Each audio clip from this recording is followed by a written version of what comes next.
Greetings, one and all.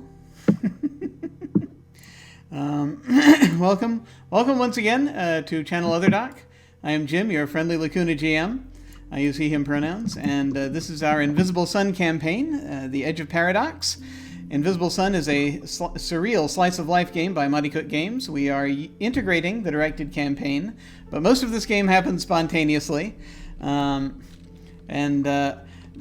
Today we have another guest with us. We will be introducing in just a moment as we go around. Let's go ahead and go through and say who everyone is and who they're playing. And this time we shall start with Danielle. Hello. Hi. Sorry, I thought I was muted there for a second. I'm Danielle, and I use she/her pronouns, and so does my character, Vormera Vanas, aka Vor to her friends. Vor is a connected ardent of the Order of Weavers who shepherds minds. Yay! And over to Wilde. Hello. Yes, hi. I'm Wilde Engineer, he/they pronouns, and I am playing Shantano, an itinerant empath of the Order of Apostate who splinters into fragments. They go by they/them pronouns. Excellent. And Anino. Hello. How's it going, everyone? My name's Anino, he/him pronouns. I play Mac the Husk, the itinerant enthusiastic of the Order of the Goetica, who provides a vessel for spirits. They/them. Excellent. And today, let us introduce our guest, Levi. Hello. Hello, I'm Levi, and today I will be playing Noct O'Leary, a connected stoic apostate who speaks with the moon. We both use he/they pronouns. Awesome. I'm looking forward to digging in and seeing some things about your character and his connections to various things that are going on. But first, as always, like we do with games on this channel, we're going to be using the X card, the N card, and the O card. If we hit something that's crossing a line for one of us, any of us can type an X in the Zoom video chat or anywhere else, or make an X symbol, and we'll back up and do something else. If something happens that we're okay having in the game, but we don't want a graphic description of it, we can type an N in the Zoom video chat, and then we'll fade to black on it or put it behind a veil, so it'll be there, but we won't go into detail. Finally, if we're exploring a topic or an area of roleplay that's particularly intense for us, but we want to keep going anyway, we can put an O in the chat to let folks know that we're okay and that we're good to keep piling on the drama. Something else we can do is put an O with a question mark after it when we're moving into a difficult topic, or if we say or do something and think, maybe that might have been a little too much. Then everyone else can respond to that again with an X, an N, or an O and let us know if we're still doing okay. All right. So, time has rewound itself by about half an hour. As a result, a couple of things happened.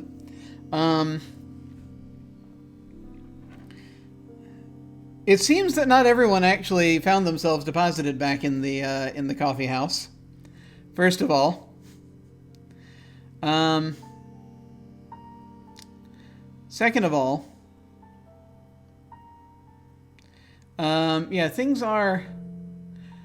I feel as though time in Saturnine, and this perhaps there will be something somewhere that might gainsay me on this, but my thought is that time is more easily affected in this realm than it would be in the gray. It's not exactly completely linear. We know this already a little bit because there are spells that we think there are some who think that the spell that created the universe has yet to be cast, and is moving constantly in both directions. Some say it hasn't actually, the final echoes of it haven't actually reached this present moment yet. And so in a sense we can all be said to be in the past. So it is, that it is kind of sensitive to magic in a way, which is why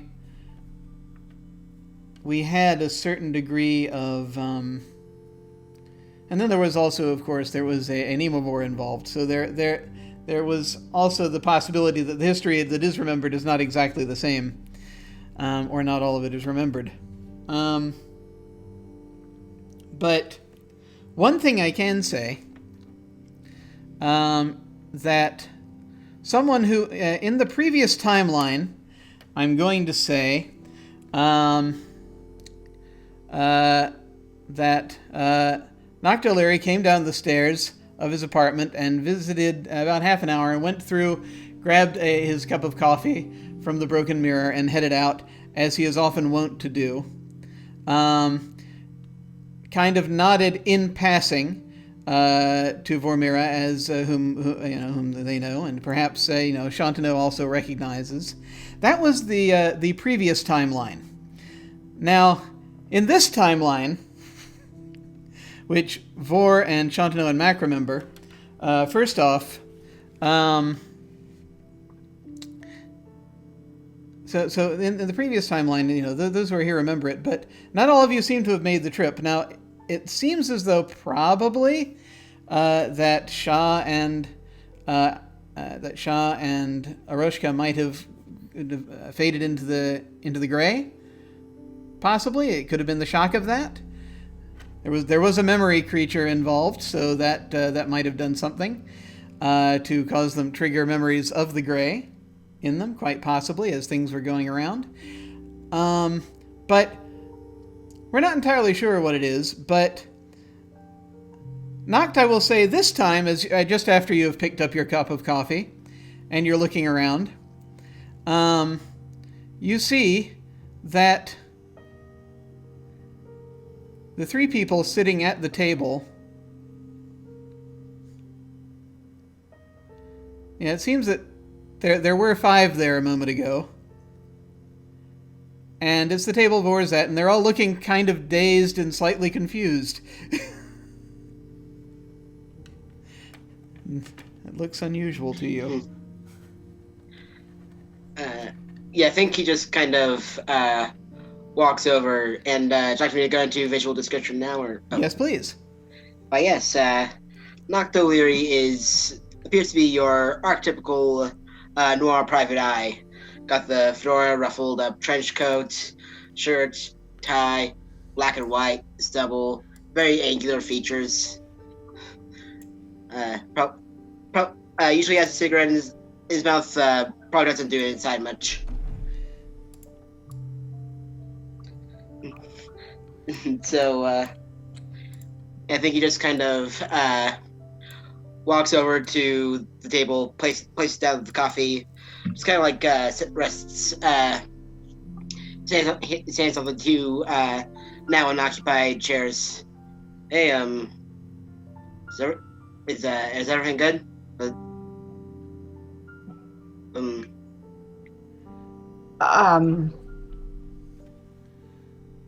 I think so. Shantano, Mac, are you okay? I seem to be fine. Why wouldn't I be? Well, just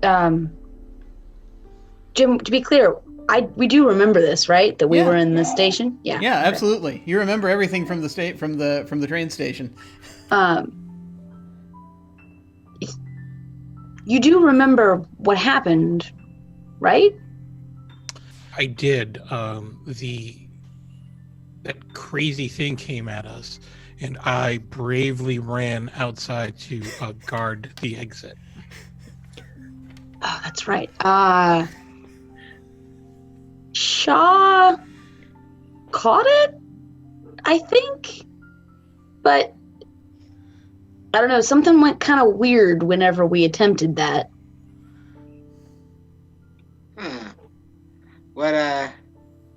What kind of thing we're talking about here? Mm-hmm. It was a clock thing. Yes, it was a lot of clocks. Yeah, it was a creature made of clocks, some kind of personification of, well, it thought we were late for a train. And I tried to convince it that we weren't, and that didn't didn't go as well as I'd hoped, and we ended up. We got rid of it, but apparently, it also got rid of us. That's strange. I mean, those things that involve time obviously can get kind of messy, but this seems a little bit stranger than stuff that I've heard of. Definitely odd. Yeah, Noct, very. Sorry, go ahead. Yes, it's very strange. Usually when things change, I tend to change as well. But I haven't changed this time. I'm gonna check Meme and just make sure that Meme is okay. So it kind of will. It's sort of pulsing slowly in the way that it might. It's sort of like it's digesting. You think? Okay. From sort of the way that it's Pulsing. sort of pulsing inside the gem that is it. All right. It's kind of like it's definitely got a hold of something that it's trying to kind of properly put in place, you think. Okay, but alive. Yeah, it's still alive. All right. I will specify also to Noct, since they're talking about trains and things like that, you actually did hear a rumor recently that there are ghosts over in the train station that are kind of odd, that has sort of been keeping people away, and so that was a possible thing that you thought might end up, if nothing else, through a dart at a wall type bleed, maybe if it comes down to Right. it, because you've looked everywhere else. Yeah, basically. But I do think Math kind of notices for looking at Meme, and I caught a little bit of that session. You said it was like a necklace or something. It's a chunk of topaz, yeah. Oh, And nice. I think, yeah, eventually I'm going to put it on a necklace or something, but I probably had not had time yet. So it's just this like hunk of topaz You're just holding. that I'm just holding, yeah. Yeah. I think he notices. It's just like, that's new. What's up there? Oh, actually, I don't know if I showed the rest of you this either. I passed my test to become the next rank of weavers, and with this, which is a nemivore that I caught and encased. It's a memory eater. Oh, hey, congratulations. Thank you. I mean, Lady Volt let me keep it, so. Oh yeah. I think we bumped into her once or twice. Yeah. Yeah, Lady Volt is someone that you remember quite clearly because she is basically, by this point, made of lightning, and travels using it. Yeah. So, AKA She's hard to miss. yeah. Oh yeah.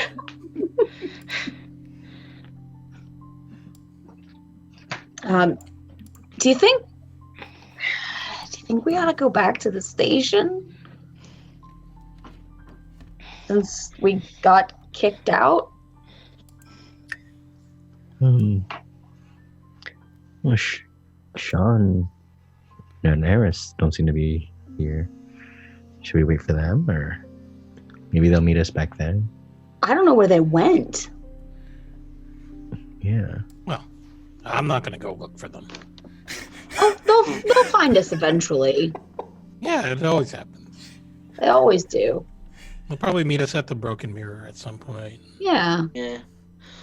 Might have something to do with like being able to find them by retracing your steps, but instead We've of sort of going done that. once where yeah. Quite literally, actually. Yeah, rewind then fast forward maybe. I'm just thinking we didn't actually get what we went to the train station for. Yeah. Well, we could always see about getting the rest of the stuff we need for the ritual. It's true. Yeah, I will say that you did at least know that that Shah was successful in caging the creature, the clock thing. The clock, yeah, the unforgiving clock. So you know that that's no longer at the station. That was the thing that was primarily causing the issue. So that's still available to you if you want to go there. But of course, you may do whatever you wish. Do I still have the incense that I picked up last time, or did the rewind take it away from me? I think you got that. I'm trying to think. Yeah, no, I think you've just gotten it, so you probably you still have it. Yeah.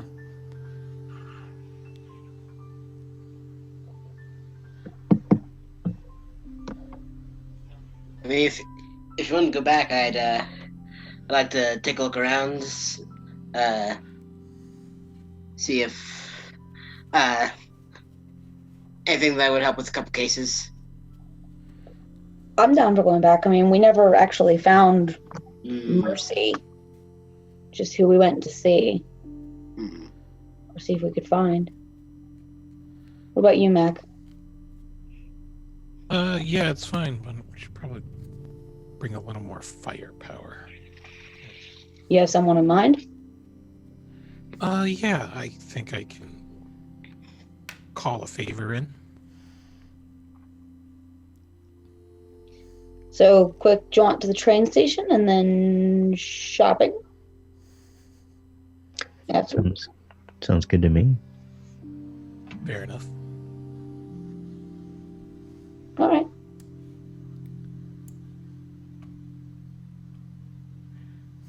Okay. All right. So you folks are heading back to the train station. Yeah. Let me see. Do I have that open? I think I do. I do. It's a miracle. Okay. All right. So, you folks head out once again from the broken mirror. This time down 2 people, but up 1.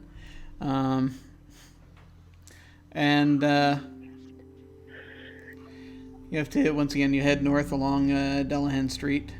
I think is it Delahan or Imago? I keep forgetting. It's one of those two. At least I remember those names now. But it's basically in the middle of the Silver Hill neighborhood. Once again, sort of big brick building, kind of almost sort of church cathedral looking, but not exactly. It has the big sign that says 13 Station. There's fencing around it that you can get through because there are a lot of holes.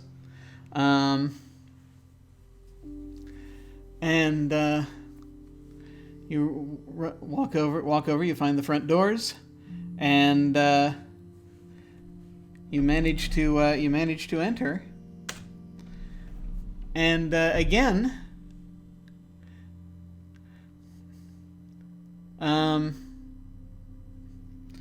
you can see that you get the feeling that sort of kind of as you're heading in, you kind of see you see Thomas just sort of standing there in the entrance, just kind of looking around. He looks up and he sees you, and he's like, "What happened?" Wait, Thomas, did you not get sent backwards?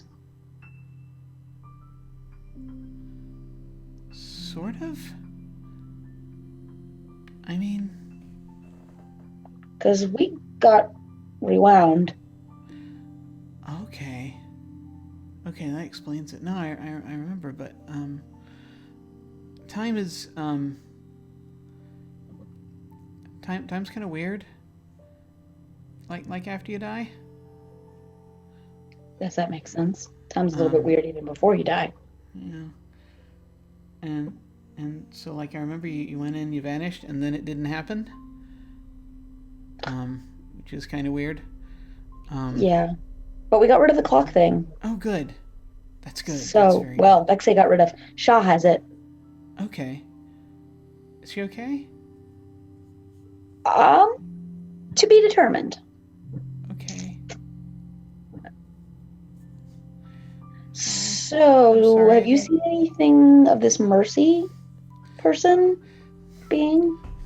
I didn't mean to get her hurt. I'm sorry if she got hurt by that.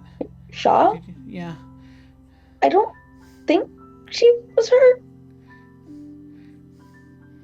We just don't know Okay. where she is. Okay.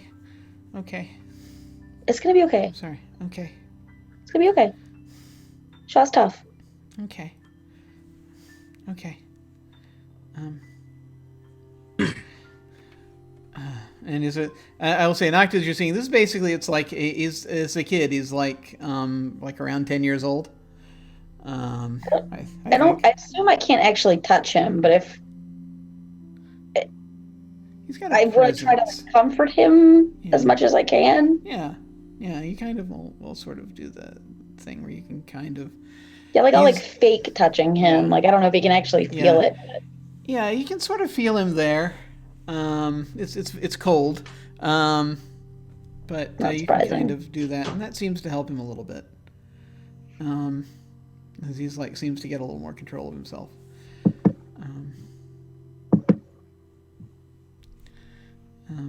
He's like, okay, yeah.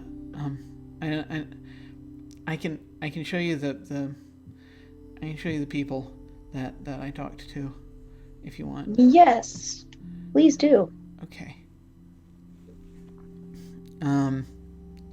And so you go inside.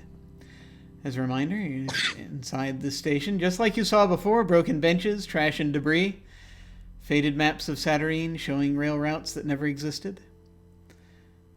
There's again a newspaper stand, and an unfinished cafe, and a big sort of train platform, 2 train platforms. Bunch of stuff on the floor, scattered. Makeshift beds, belongings of homeless people that no one has occupied. Unfinished clocks on the walls.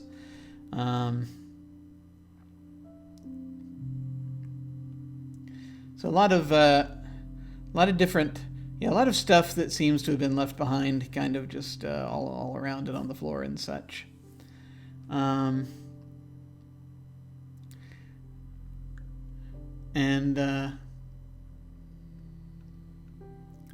bunches of old tickets, you think, as you walk further into the station. Let's see. Yeah. Just by way of set dressing,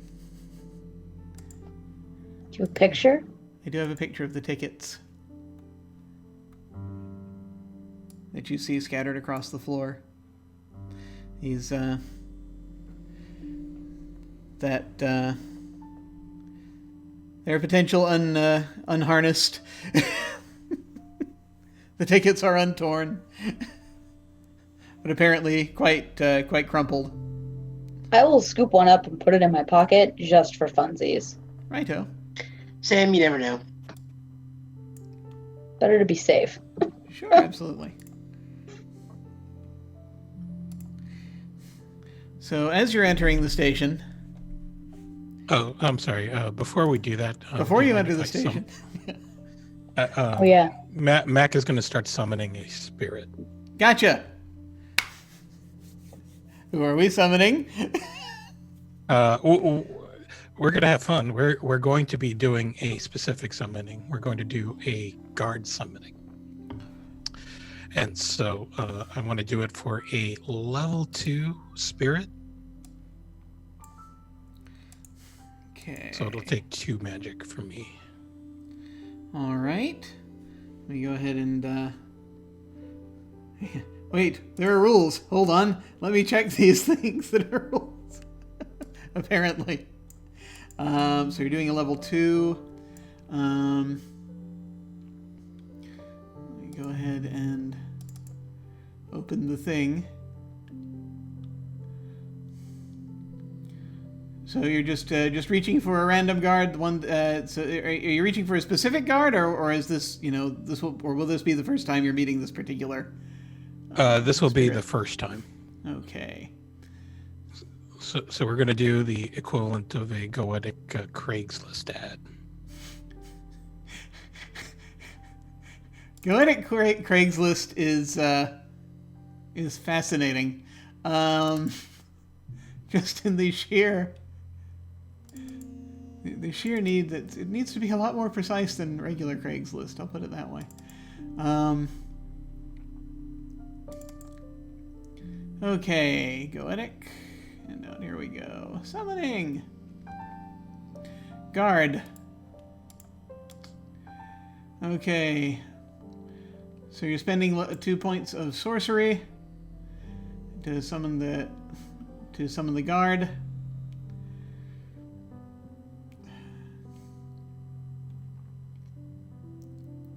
Okay. So this will be basically the way I understand everything works, which is a constantly moving target. Is that since you're summoning a level 2, this is going to be a level 2 challenge. But it's not a specific individual, it says, so success is automatic, so you're good. Okay. The means of colloquy that I'm going to use is bribery. Excellent. So it's just kind of I'm going to go ahead and draw a card now, then, and we're going to find out what kind of guard you're bringing. You're going to see now. Oh crap! Always with the cards. I know, right? It's like that's the only mechanic that I understand. Anyway, when all else fails, Jim just draws a card. It works. I should warn you, I do have an ephemera called Ignore Unseen Tides. Oh my goodness. That's not good. That doesn't sound good at all. If I knew the rules, I'd be worried. Let's see. Okay, the card I have drawn is the Imprisoning Ice. Why do I feel as though we're going to be talking about that ephemera again soon? It's the Four of Notions. Its meanings are entrapment, imprisonment, danger, conflict. The very environment holds you fast when you're trapped in the ice. We've had this card before. A lot of despair, imprisonment, and danger. At least for someone. So, your guard that appears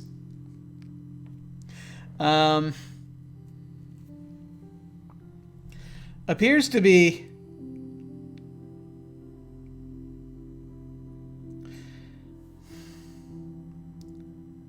a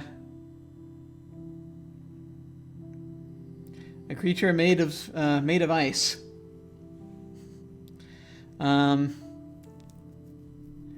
It's actually, but it's kind of like, it looks like a snow leopard, but it's more sort of literal in that respect. So, if you wish, it will be visible to the others or just to you. That's up to you. It'll be visible to everybody. Okay, so this is like sort of like in the alley just across the street from the from 13 station. Mac asks to take a moment and goes and he draws a summoning. They draw a summoning circle, and inside the circle appears this sort of leopard-like creature that looks like it's carved out of ice, and it looks up.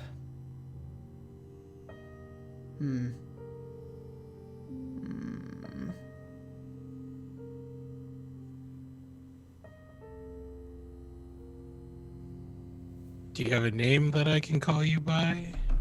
Or should I just name you? Well, It needs to pull up Fantasy Name Generator, and then it'll tell you its name if you wish. But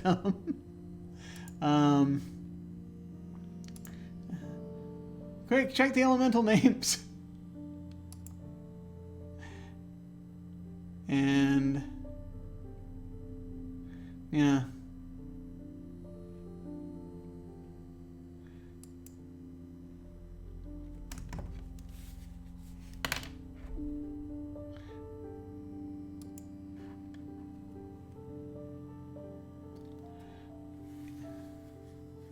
And it's you get the name. It just sort of, it doesn't seem to speak, but you hear this anyway.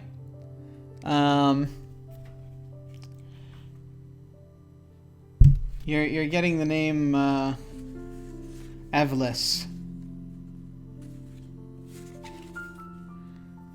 Okay, cool. So, Elsa, thank you for coming.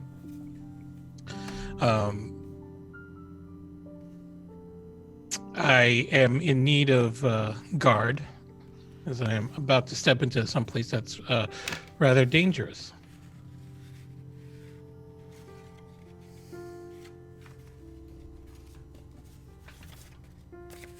And you're just sort of looking at it.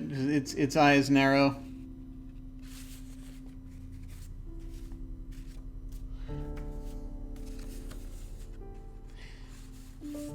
And again, without moving its mouth, you hear this. This voice. I will not be addressed as such. Oh, just let it go. Very well. And it vanishes. God damn it!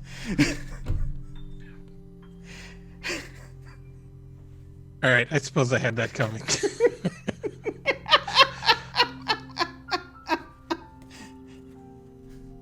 He's just gonna scuff the summoning circle and be like, "All right, whatever. We'll do this myself."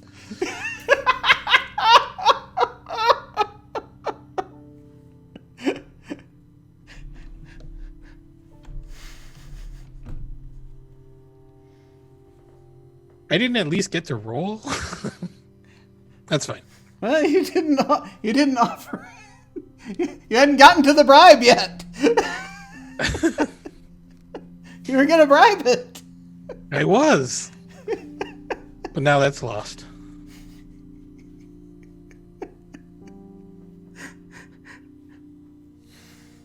All right, that's fine. I have another spell that I can use. All right. Instead, he's going to jot down that name in his book for future reference.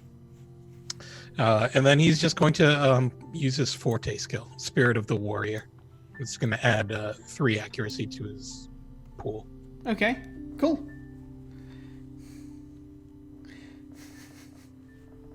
You're setting that up.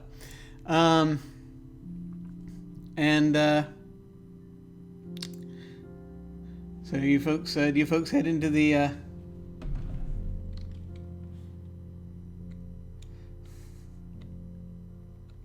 you're going to head into the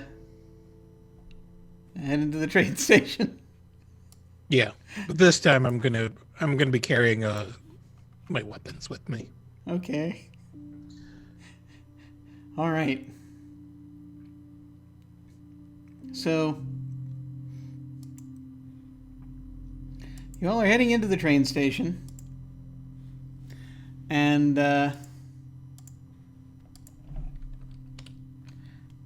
as you head in, once again you see the things that I have described in the tickets on the floor. That one of which Vor picks up,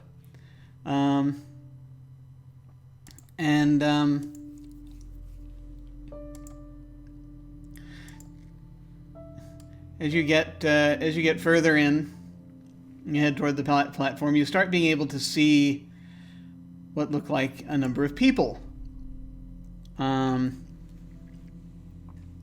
Just sort of standing around, looking at their watches. They all seem a little translucent.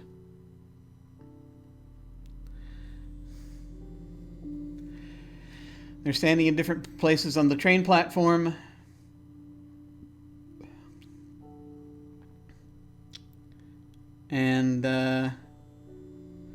just sort of walking back and forth, looking at things. Thomas is currently searching the crowd right now. He's looking around.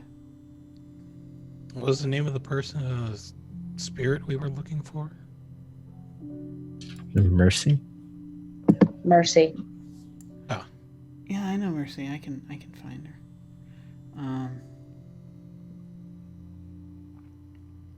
So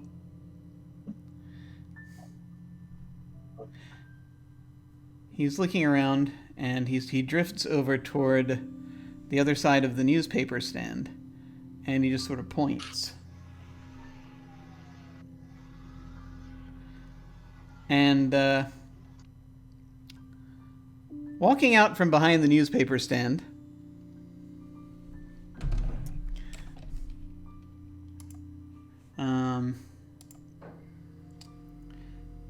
you see a couple of individuals, sort of a handful of them. This cluster, right, of people. This cluster of translucent humanity.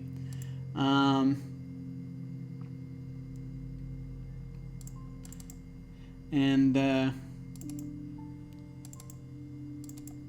as they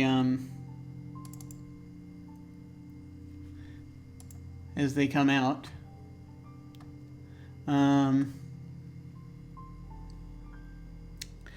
you sort of get a better look at them. They seem to be heading toward the train, or well, toward the tracks, I should say. Y'all can kind of hear what sounds like stopped trains. It's a little weird while you're in here, and you can hear the very faintly like ticking, but you see an older man sort of wearing a long coat and a monocle. You see a woman with a sort of a middle-aged woman, sort of a round face.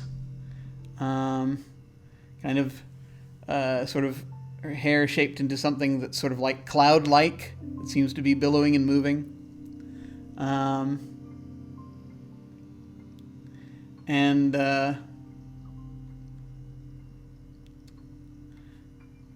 accompanying them, talking to them,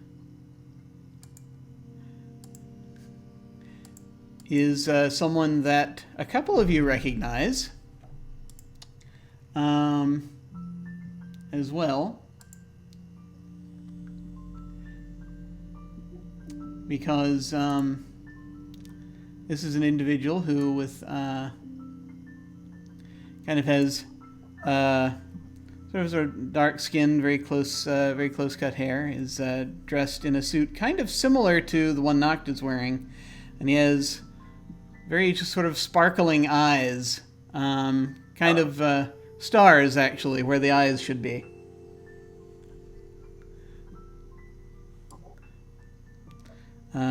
Just kind of seems to be sort of trying to talk to them a little bit, and they're only half interested in whatever it is that he's saying to them. And that individual, for those of you who need to know this is you recognize him as Etwal, Etwal Chan, or Noct's former partner. Yeah, I think for a moment Noct looks kind of shocked, just calls Etwal. What the hell? It's been like half a year, something like that. Just going out. Where'd you go? And just kind of will as you just sort of walk up to this group. And sorry, excuse me. And they're like, and yeah, basically, they just sort of look over at you, and sort of a slight smile on his very light smile, and just be like, what are you talking about? I'm kind of working right now. Oh, I'm sorry. Weren't weren't you killed What are you talking just like about? before? What? I'm on a case. Oh, what? Sorry. What's do you hand or do you have it? I'm sorry, what did you say? Could you repeat that, please? Do you need help or do you have it handled? He says, "Oh, we just gonna get on the train with these folks, and we'll be all right." All right. Meet. Be sure to meet up at the office when you can. Oh yeah, of course. Yeah. And there is something off about the way that he's behaving. Just so you'll be aware. He seems, even though he was pretty good at this kind of thing, he's still unusually calm. Yeah. All right. Yeah. Good luck with it. Yeah. See you later. Yeah. And Thomas at this point has pointed out the woman that's sort of nearby, and that's the sort of round-faced woman. He points to her. With the hair. Yeah. Okay. I will go up to her and say, excuse me, Miss Mercy, right? And this is still as they've sort of turned and they're still heading toward the train. Etwal has stopped for a second, and so he's got to catch up to them, but they're just sort of like, yeah, yes. Just got to get on the train here. Oh, of course. A quick question. Did you know someone named Varigan? Yeah. And and she's like, oh, excuse me. And at this point, the three of them just sort of turn and they start kind of sort of speed walking, running, half running, slow running, I guess I'd say. And they head up, and you see them step up onto something and disappear.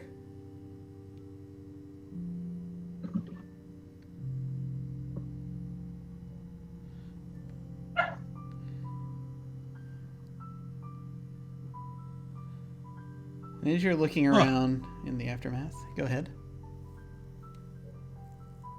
Maybe we probably should have asked where that train was going. What I'm wondering is, because they're clearly not, they're spirits, are they stuck in some kind of loop? Maybe we'll see them reappear. Yeah, I've heard a thing or two. Most ghosts fall to a track of sorts.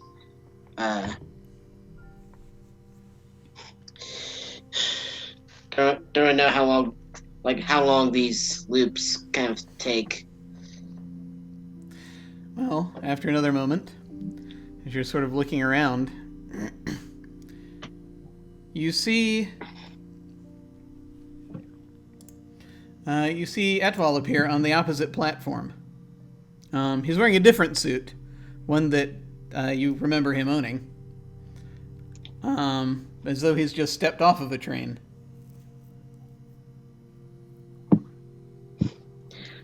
Is this platform? We say opposite platform. Is it like down the way or like across the tracks? It's across the tracks. In which case, probably just call over. Hey, where'd you head off to? And he just sort of is like, oh, gotta hurry. He just sort of is looking at his watch. And he sort of has a slight smile. And he's starting to walk toward the exit.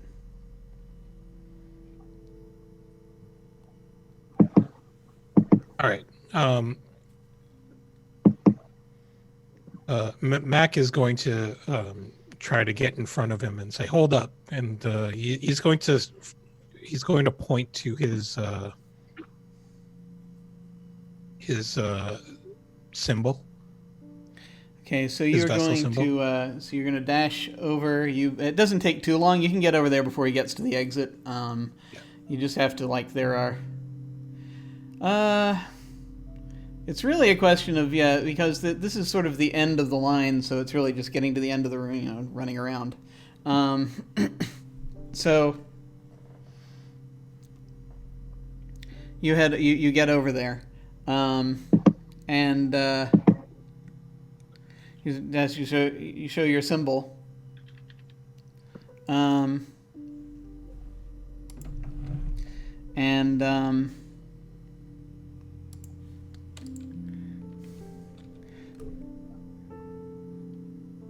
He sort of looks down and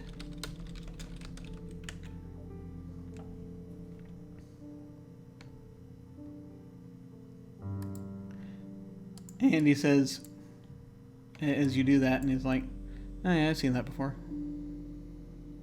Yeah, listen, I need information, and I'm willing to offer my services in exchange for it. Where are you going? I don't need any spirits contained, friend. No, but you're a spirit. What?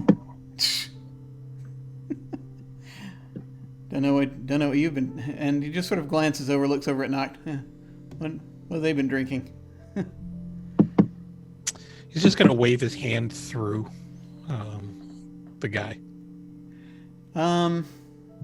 You do that, and he doesn't seem to notice that you've done it too much. He's like,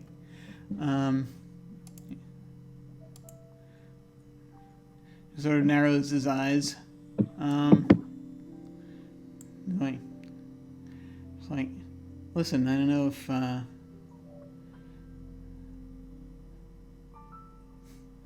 know what you're on about. That's kind of weird. Yeah. It is. But listen, it might shake things out if you just join with me. And he's just going to offer his hand and, use that meditative trance to do that bonding with a spirit. Something interesting happens when you do that.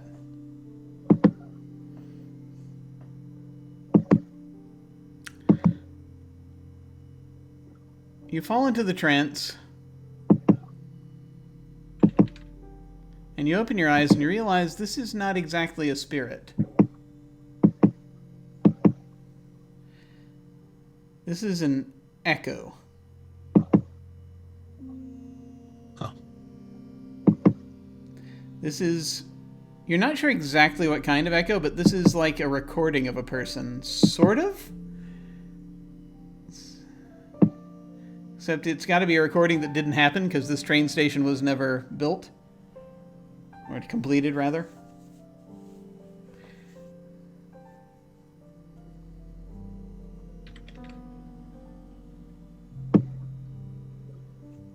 And he just sort of is looking up. He says, yeah, I'm kind of flattered, but I kind of got a schedule I got to keep to. All right. Mac just leaves his trance and steps away.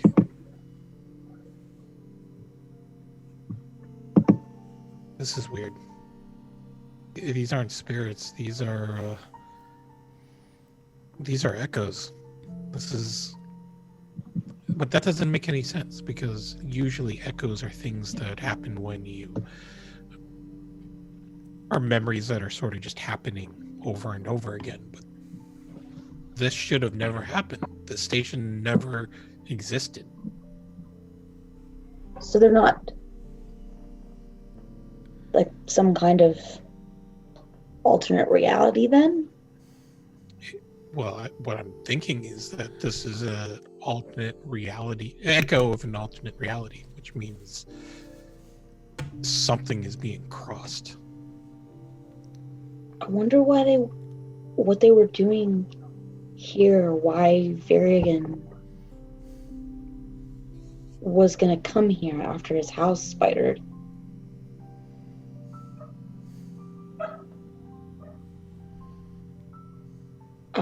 Has Mercy reappeared at all? I'm going to draw another card here real quick. Always the response I want when I ask a question.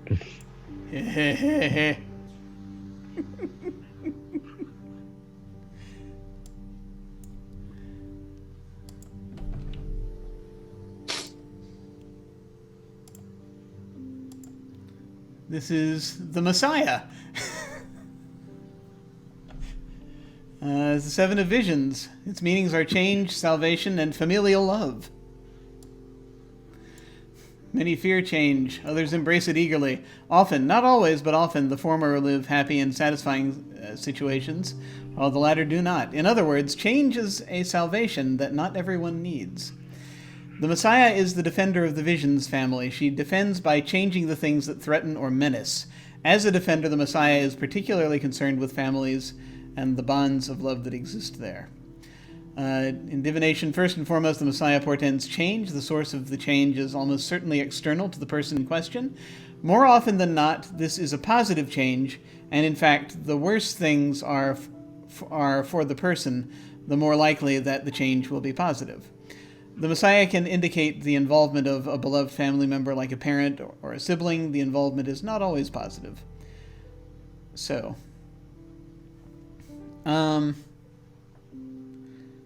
by this point, Edwal has actually walked around, sort of started walking off again and disappeared through an exit, but now has reappeared again with Mercy and the other gentleman on the central platform area that goes between the two.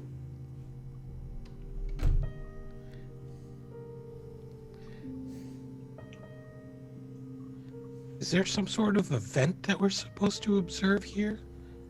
I don't know. And they are dressed much more in slightly more bright colors. They're just sort of chatting and seemingly a little more at ease as they're chatting with each other. Can we listen in?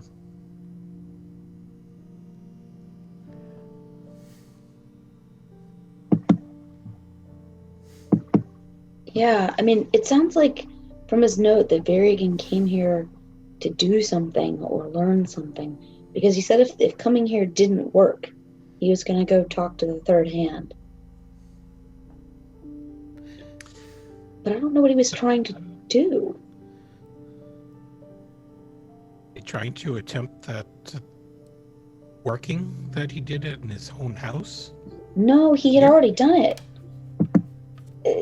The note says that he tried to use an invocation to get help, but something went wrong. So this was definitely after he did the invocation.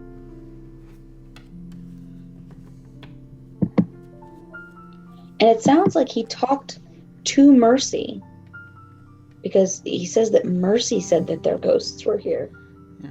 At this point, Thomas will reappear as you're sort of saying that, and he's like, "No, it's hard to get him to talk, but you can. It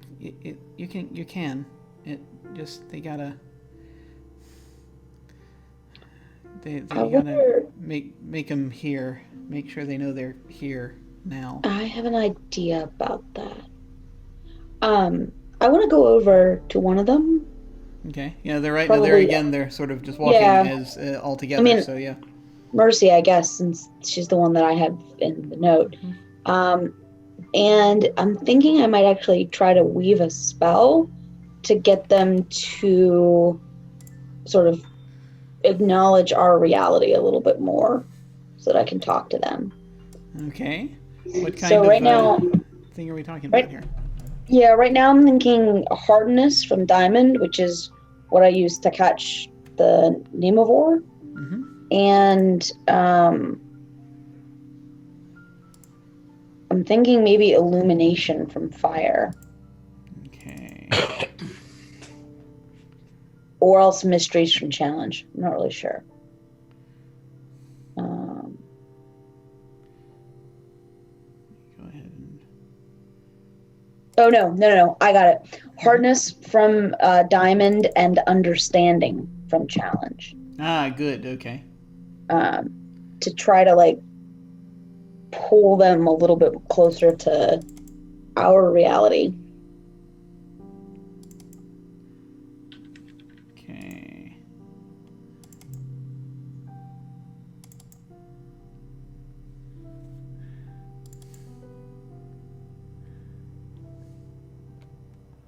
Okay.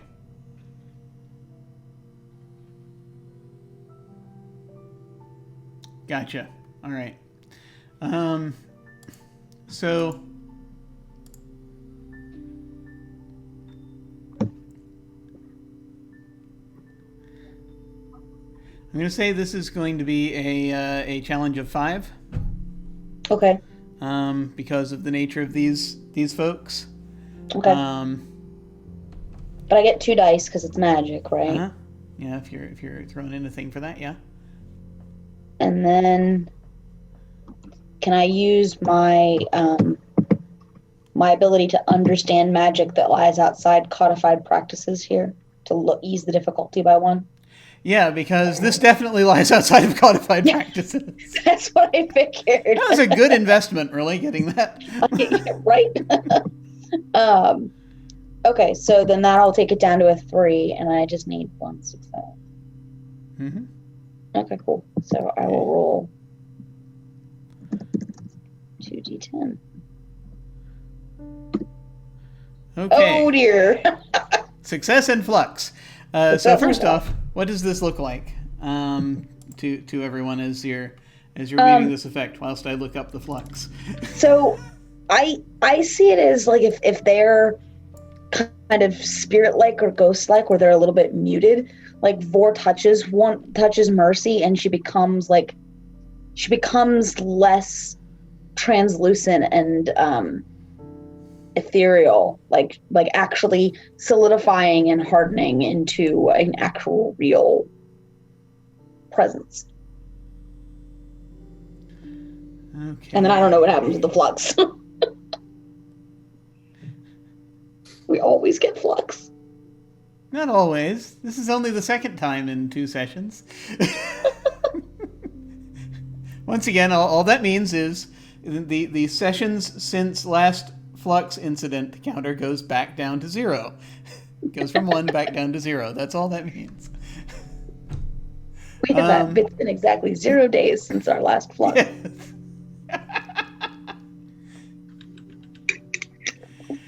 So, yeah, this is minor flux.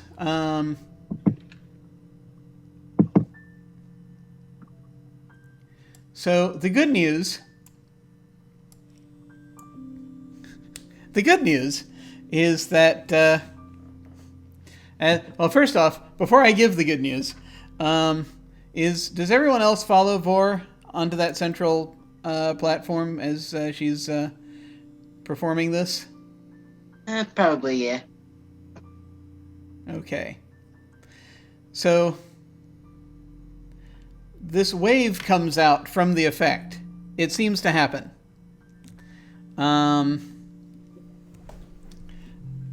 As it does so, it spreads out, and everything in here seems to turn solid. All of the ghosts in here seem to turn solid. Thomas disappears. And you can see trains. And you can hear the trains. Oh no, this is a terrible extension of Vor's ability to convince herself that things aren't real are actually real. Why, yes. Yes, it is. Everyone can now see and hear the trains. Everyone can now see the clocks. They're completed. Everyone can now see the timetables. you do? Vor's just like frozen with like her arm on Mercy's shoulder, like, oh. And Did you just transport us into another reality? I did not mean to do that. At this point, they just sort of like blink for a second, and Mercy just sort of smiles and says, "I didn't see you there. I'm sorry." Hi. Yeah. And yeah, Edval's kind of got his hand on her shoulder. And he's like, yeah. Well, can we talk about what we were gonna talk about in a bit? Yeah, in just a bit. Okay, fine. I got a minute. Hey, what the heck? And he just sort of turns and he sees Noct. Well, sorry, keep going. What were you saying to? Yeah, but yes. Yeah. I'll say I'm sorry. I'm terribly sorry to interrupt you. I know you're probably waiting for a train, but I think you know a friend of mine, Varigan. Oh yeah. Oh yes. No. I know Varigan. So he's got his head kind of in the clouds a little bit. That one, sort of. Yes. I'm afraid something has sort of gone wrong, and I was hoping you could tell me a little bit about anything you might have been working on with him.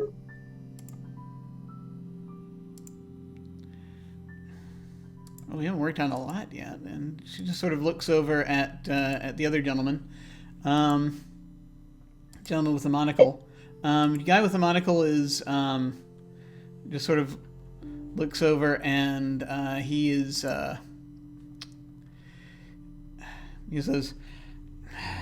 "I'll see if I'll go check the schedule again, see when that thing's getting here," and just sort of nods to you. Darren. Oh, a pleasure. My name is Vor. Of course. I'll see if they've got anything anymore. He said, "Of course," when I said when I said my name. Yes. He seems to recognize you. Yeah. Okay. I guess that tallies. And he turns and just sort of shakes his head as he's heading off toward the newsstand, which has newspapers and stuff in it. Wow, you're really famous around here before. Well, I think there's a reason for that. I'll tell you later. And Edval kind of is sort of like, just sort of backs up for a second and is looking over at Noct. He says, "Hey, everything okay?" Sort of. Just kind of looks over to where Mercy is and where Darren was standing. What's the case? You. All right. Now he's kind of like, he just kind of turns over and he smiles sort of casually at the others. He says, "Oh, hi, Vor. Yeah, I'm just gonna talk to this fella for a minute. Hang on. I'll be right back. My dear lady," he says, pointing at Mercy, "do not get on the train without me." And he turns and he's walking back. And he's like, and he looks over and he says, "Why, the fact that I kind of am assuming that you're working on something kind of similar because you brought you brought Vanus here." She was looking for Mercy. Something about Varigan. Apparently. Yeah, no, it's they've just gotten together this group they put together. They call themselves the Pneuma. Yeah, they're doing like sort of deep soul stuff, but I think one of them is connected to a purge that's going on right now Did we not talk about this? We didn't talk about the... We did not talk about the Midnighters? The Church of Midnight? Did we not talk about this? Does none of this ring a bell? Have we talked about the Midnighters? No. I thought not. This is a different reality. Yep. And he says, actually, it did come up once as a possible lead on something a while ago. This was, this was all pre-war, right? Right. So the memory might be a little scrambled on it, but there was a lead on something that they were setting out to do that involved, or something that maybe it could have been them. Someone was setting out to do to try to eliminate. People were kind of getting tossed into shadow prematurely. And something was going on with that, and they came up as a possibility, but it was a dead end. He said, and he says, no, I think these folks may have sort of tapped into it a little bit. There's kind of a side. They've got kind of a side connection. There's some kind of connection here, but I haven't quite figured it out yet. So I'm trying to get kind of chat with them, see what I can turn up. I see.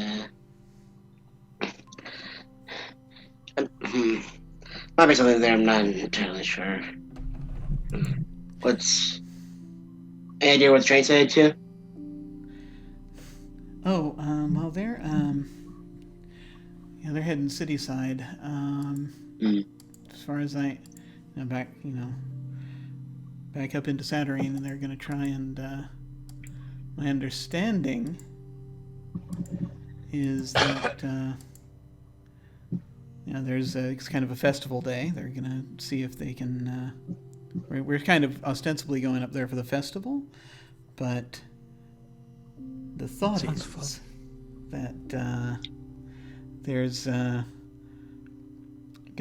of going to be an open forum there where the church is going to show up, and so I'm going to see who it is that their contact is. There's somebody they've got to have a go-between. I want to figure out who that is. All right. Just kind of like a quickly claps on the shoulder. All right, then just kind of turns back to the others, and then just kind of like, my apologies, to Mercy. What have Mac and Shantano been doing whilst this is going on? So I guess that depends. Our pools refreshed because we stepped into an alternate reality. That's the interesting question, right? Not from this session, no. Oh, damn it.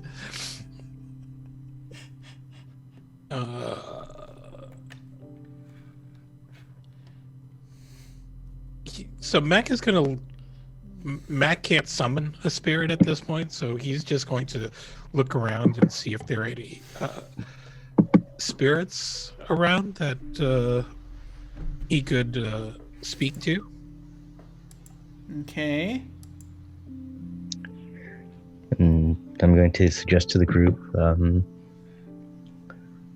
maybe we should see if one of these trains goes to Limerick Street. See if it's disappeared here as well. That's a great idea.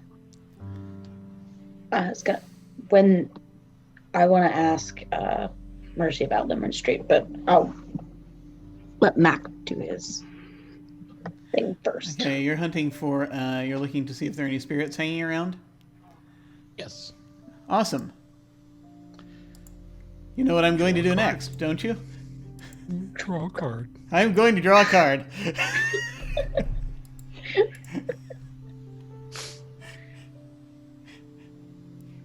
I'm a little salty. I know. It's utter chaos. Chaos, I say. No, I wasted 2 sorcery.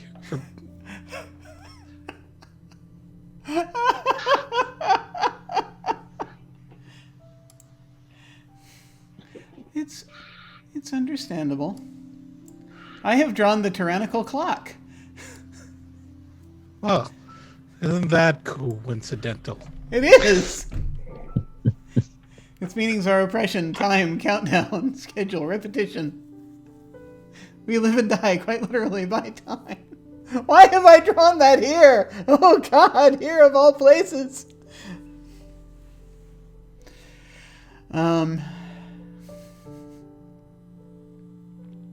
But oddly enough, this kind of works with what we're talking about.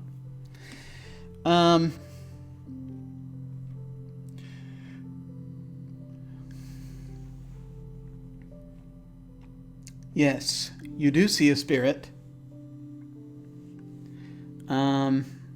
Of sorts. Yes, a spirit that's kind of hovering here. That looks kind of, sort of a little bit like traditional depictions of the Grim Reaper. This is not Murder, with whom Shantano is acquainted, but you see that there is something in this cowl. Looks kind of like a person in a cowl, carrying a scythe.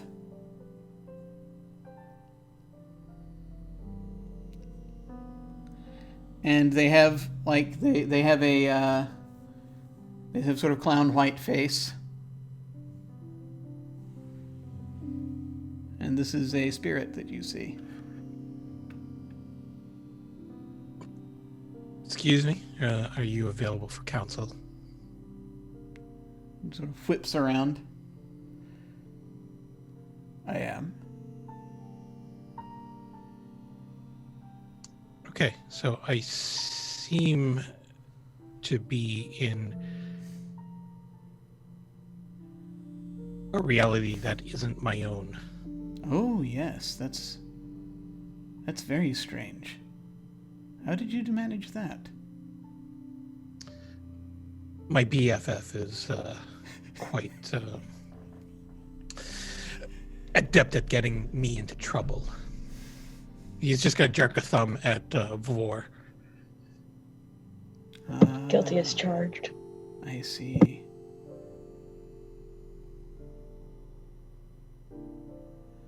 Interesting. Anyhow, Magic, yes. Oh, I see where it... Oh, yes, I see where it is now. Yes, good. I'm sorry, did you say you see magic? Yes, or, well, the creations and the endings of things. Beginnings, endings. Creation, termination. Well, I see all of these things. Well, before I ask you any questions, I suppose we should discuss terms of an arrangement. I am going to need a bit of a guide while I am here.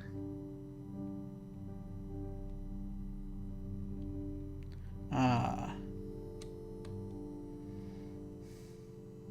There is something here I am watching for, but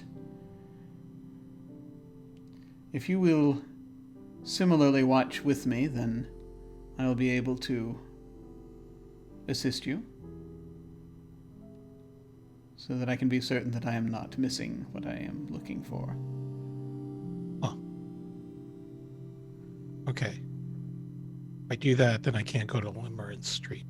There is a Limerence Street here, isn't there?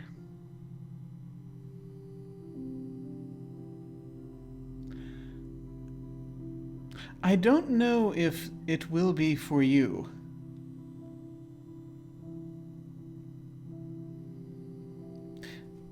The boundaries of this place are not are the confines of this building. And once you go, this window will be closed. All right. So whatever business we need to conduct needs to be done here. Well, I suppose I can multitask. Did you catch that, Vor? Was Vor over talking to Mercy, or was Yeah, Vor's talking to Mercy, so Okay. I'll probably just look up from my conversation. I'm sorry, what? Back? Never mind. I think we're stuck here for a bit. Cross that bridge when we come to it. Yeah, okay. Well, The effect is decaying, but it only appears to be doing so at a slow rate. oh, so you're saying we might be returned to our own reality once the effect of whatever it is that Vor did ends? That, or when you leave this place. Ah. Alright. Are you familiar with the Varegan? Ah.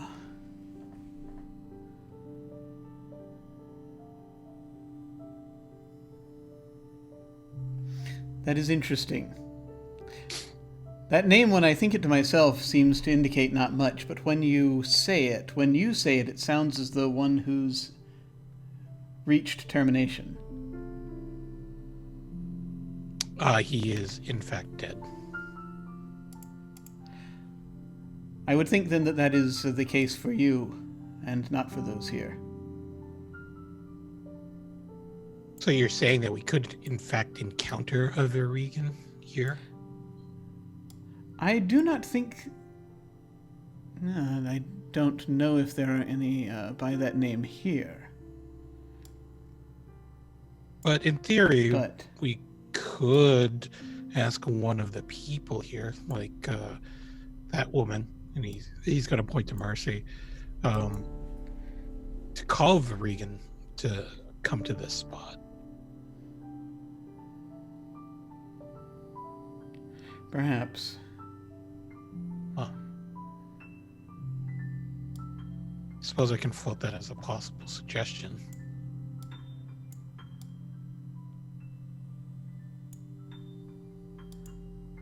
It could be the All right. case.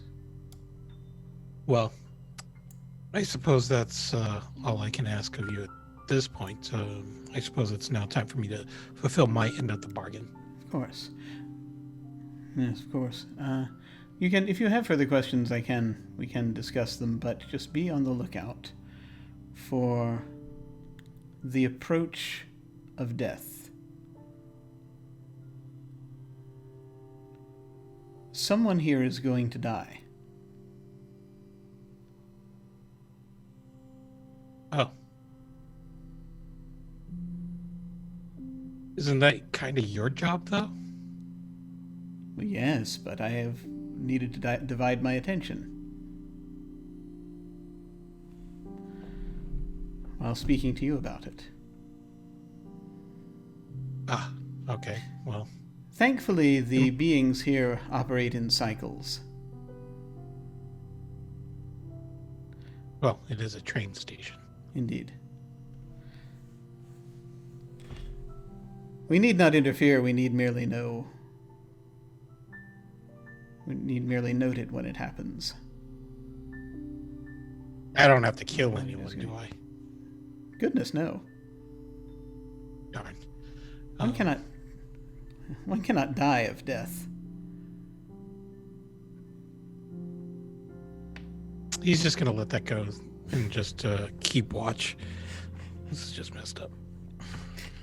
Okay. I'm going to head back over to Vor as now that you're having this conversation. So I said to Mercy, I'm from not here. And I think you and Varegan are working on some kind of project or endeavor, and I was hoping you could tell me a little bit more. I'm concerned for his safety. Ah. Oh. Well, yeah, we were doing, well, sort of, it's not exactly work, we sort of study things together. And what are you studying right now? Well, for instance, we've, kind of, I don't know how much and she just sort of looks over at Darren for a second, who is over at the newsstand. Mm-hmm. And she's like, I'm not sure how much I'm supposed to say. I won't tell, I promise. We'll keep this between the two of us. It really is just because I'm very concerned for Varigan's safety. I've had, we'll call it a premonition of some future injury to him, and I want to make sure that nothing bad happens to him. Strange. While this is going on, just so that I'll know, what is Shantano doing?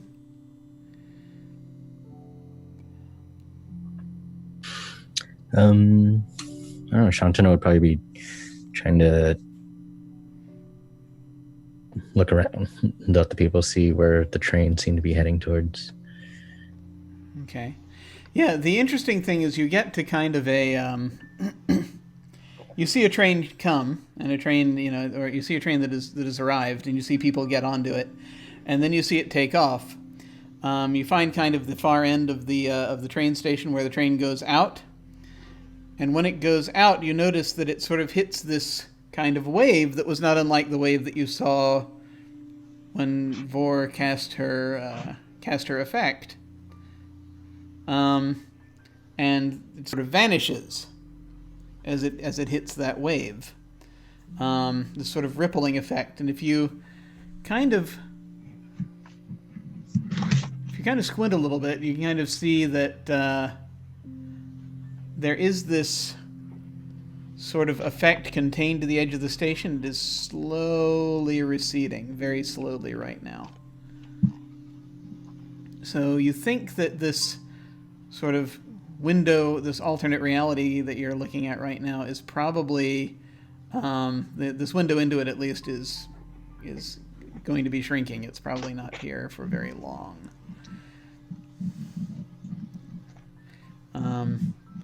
And you're kind of realizing, okay, no, we were the ones that were kind of affected by this. We're sort of looking in on this, and we're more solid to them. But we're going to get knocked out of it in probably a few minutes. Okay. Would I be able to test anything, see if there's any scraps, seeing if I could push it past the wave, and if it'll. You can. Actually, I'm gonna have you as you're looking around for stuff to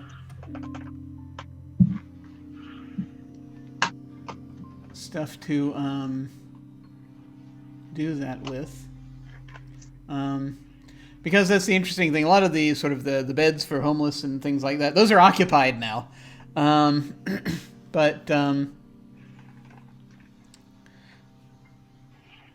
that were sort of around the mattresses and stuff that have been brought in. But wait, where is it? There was a thing.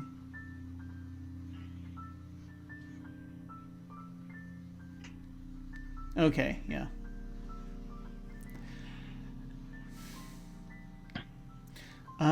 I would like you to roll a die just so that I can know something in the back of my head as we're doing this. Okay.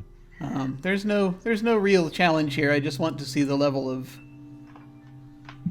kind of what you are noticing type deal. What am I rolling? It's a D10? Yeah, just a D10. 3. Okay.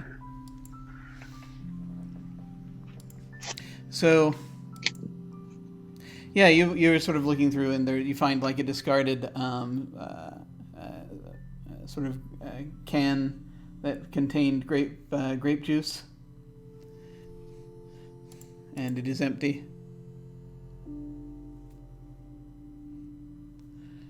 And you're going to throw it at the effect. Is that what you're going to do? Or I'd walk up to it and see if I could push it through the edge, past the edge of the wave. Yeah. See what happens. So I have a question. Well, actually, no. I'll tell you what. I'll tell you how. So, like the end of the the can, you're sort of pushing it forward, and you see it start to disappear.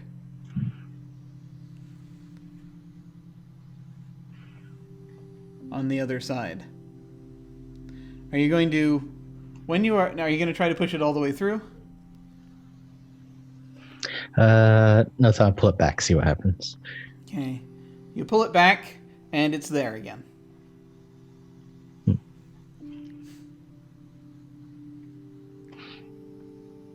Interesting.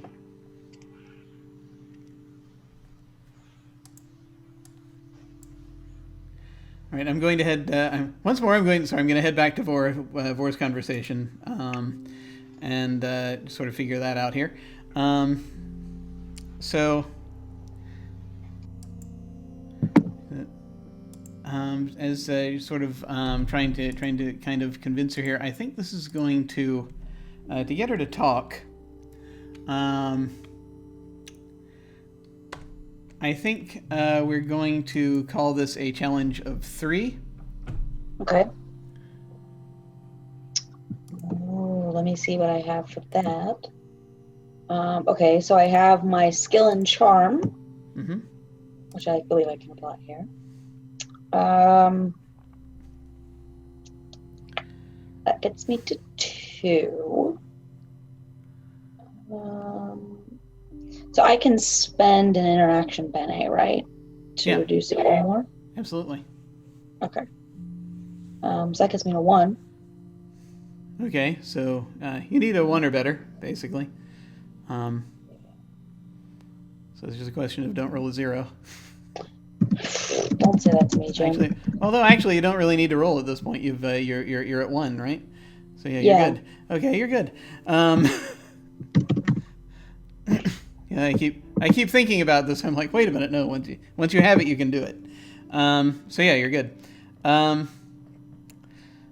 At this point, I will say that the short conversation that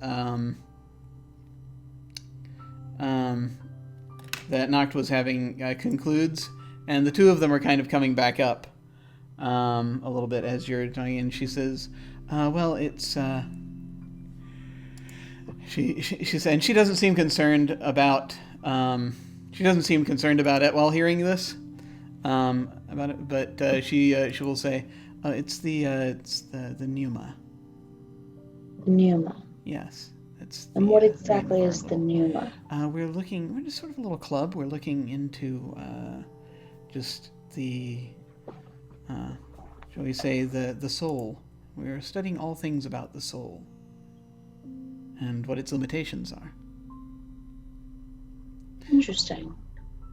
And are you running any kind of experiments or anything like that? Well, we're in the sort of the formative stages. We've been, we're kind of, there's some things we're thinking about, mostly. And you see at this point, Darren is actually coming back. He's got a schedule under his arm. And he looks up, he sees the two of you talking, and he's like, he says, "Yes, I've got a few things running with. We're working on with your cousin, I believe." He says, pointing to you. My cousin. Yes. Aroshka. Yes. Yeah. Yes, Aroshka Ruzik. Really? Yeah. Just had to been having a few conversations to try to sort out a few things. Huh. She's been mostly talking to Axon. Oh, yeah, of course, Axon. Are you planning to conduct any of these experiments on Limerick Street, by any chance? I will, by this point, also say that everyone can kind of come back and hear this part of the conversation if they so desire, as this is going on. No, we're not really... No, we're not doing anything about we haven't really started anything. I mean, Axon's got his tower there, but... I do know, yes. That's why I asked. So I told you I had a bit of a bad feeling about something happening to Varrigan. I also have a bad feeling about something happening to Limerence Street. And I just was curious if anything you were working on, you thought it might have any kind of reality-bending side effects. Darren has kind of got his just looking at the train schedule and he's like, well, I mean, everything we do bends reality. Could you be more specific? Something that could make something disappear, like deleting it from reality. Not just from the physical space, but from memory even.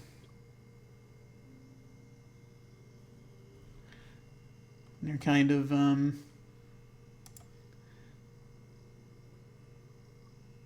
looking things over.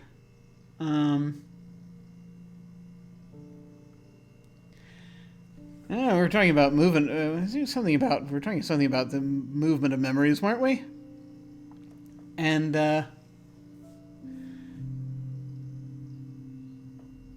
Mercy sort of nods, and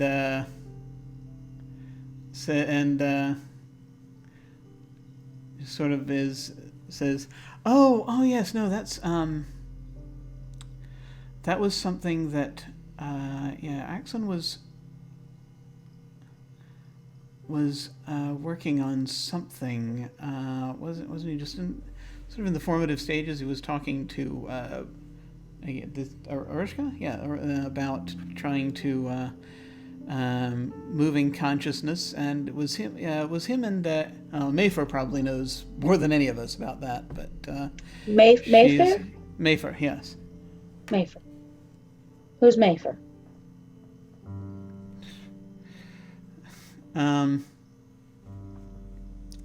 They just sort of look at each other. The two of them sort of look at each other when you ask that.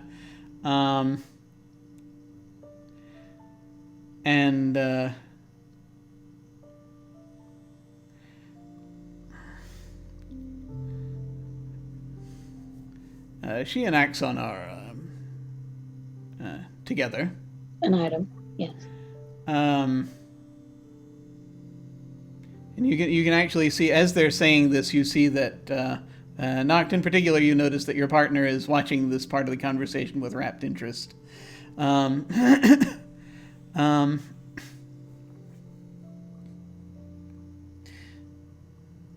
Yes, no, she's primarily, her magic is telepathic. You don't say. Yeah.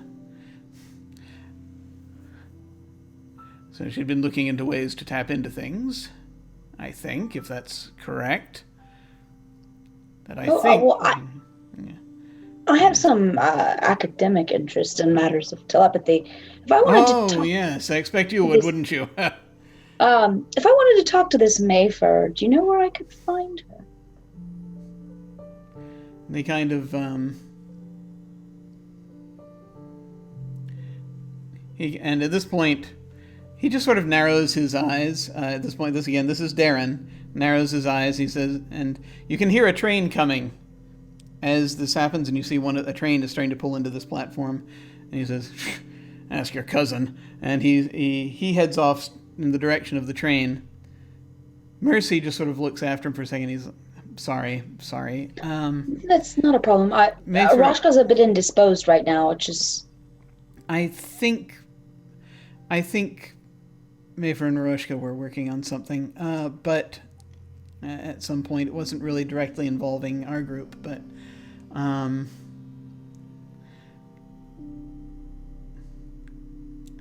yes, Mayfair's very powerful, but she's troubled.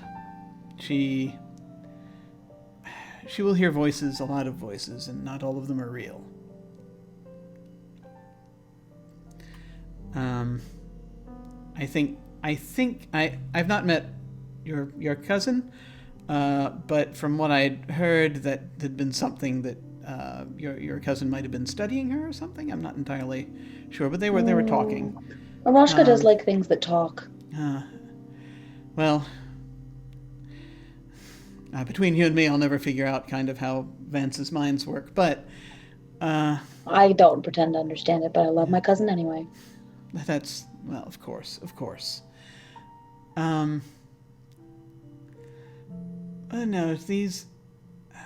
The thing is that, I mean, Axon cares for me for a great deal. He always was saying if anything goes wrong, I want Mayfair to know how to save me. So maybe, if in the eventuality something happens to Varigan, something happens to anyone, Mayfair would probably be the one to ask. And where could I find Mayfair? Is there a place she frequents, or do you know where she lives? Well... Just as a sort of backup plan, like I said, just kind of a premonition of something that could go wrong in the future. She's not been doing well.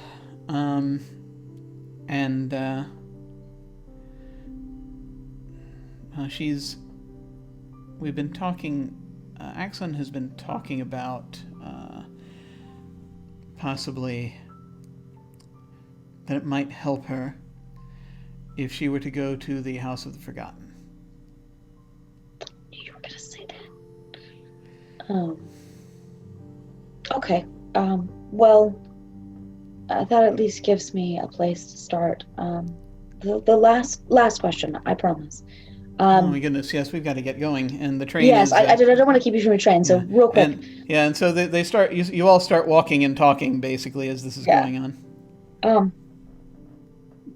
Are you aware of a being called? And pardon me, because I don't have my notes because I'm traveling. But the name of the thing that the incantation is to? Are you talking about she of the 8 parts or whatever? Yeah. Yes, that was Ichthamad. Ichthamad, that's the name. Yes, and just like, and the train has stopped and people are starting to pour onto it. At this point, Darren is like waving his cane, "Come along," and he's getting on the train. And she just sort of will turn and will say,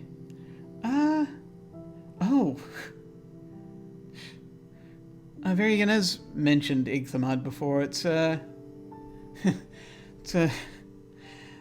He's always had dangerous interests. She says she's heading toward the train. It's a true spider, I believe. Okay. Danielle knows what a true spider is. Does Boar know what a true spider is? Boar has an inkling. Yeah, everyone who hears this has an inkling that of what true spiders are.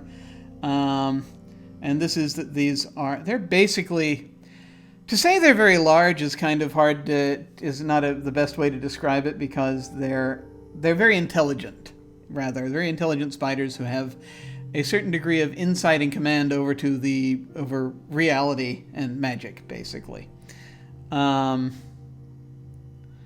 There are a few of them whispered to be about.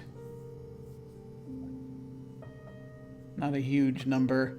Apparently, there are rumors that they're connected to other spiders everywhere, but okay, hard to say. So when she says that, I'm like, suddenly some things make a whole lot of sense. Well, Marcy, it was a pleasure. I'd love to see you again sometime. Do you have a home nearby that I wanted to invite you to, a game of cards or a house party sometime? Oh, yes, I've got, I've an address over on Limerence Street. I can, yeah. Do you? Yeah. Oh, yes, I'm over on Limerence Street. Yes, absolutely. And, Is Darren on Limerence Street as well? Oh, yes, he's got, oh, yeah, certainly. And actually, he's the one with the, he's the one who actually carries around, he's the only one whose cards I am currently carrying. And, she will hand you a business card.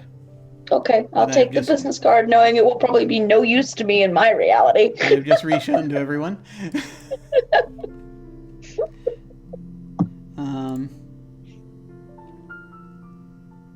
And she turns and she's, excuse me, I've got to get, and Edval says, yes, all right, I'm coming, I'll be right with you. And she's heading onto the train.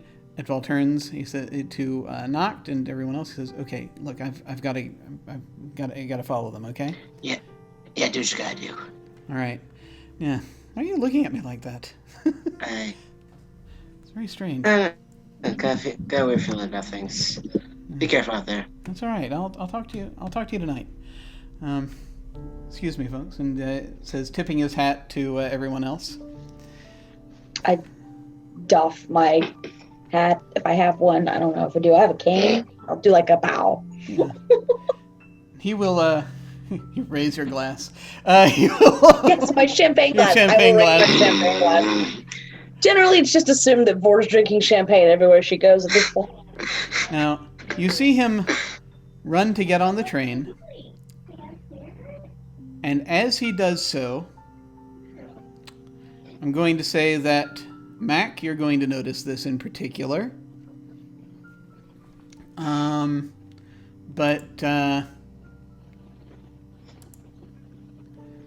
This is kind of,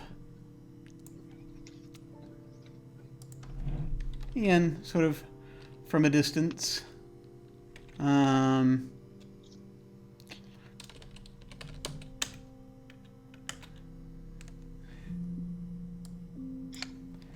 So as the train is getting ready to start moving again, but this is sort of, you notice that Edval runs and is getting on, and Mac, you will notice, and I think Noct might notice this on the tail end as well. Shantano also is looking. Actually, anyone can kind of see this happen. To be fair, but it's so because Shantano was also looking around or they were looking after them. Mac and Noct are the ones who are going to most notice this at first. Someone sitting on one of the benches had a newspaper up. Was reading a newspaper. The newspaper immediately drops.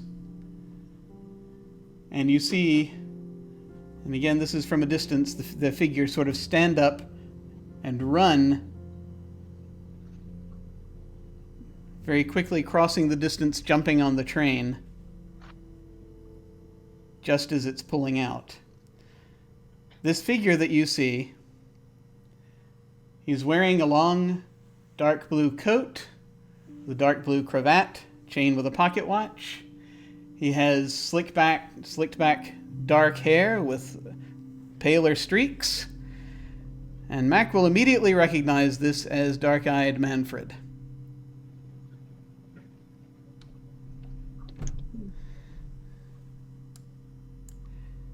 You're muted. You're muted. So, damn it. Is he in range of a throwing knife? He might just be if you want to try to take a... Want to try and take a throw at him. Yeah, I'm not letting this Call of the Warrior spell that I cast fall out. Okay. Now I have to warn you of something. This is the first time you're trying to take a direct action against Dark-Eyed Manfred. It's not in this reality. Well, I mean, this is an alternate reality. That's right? fair. That's fair. He is level 10.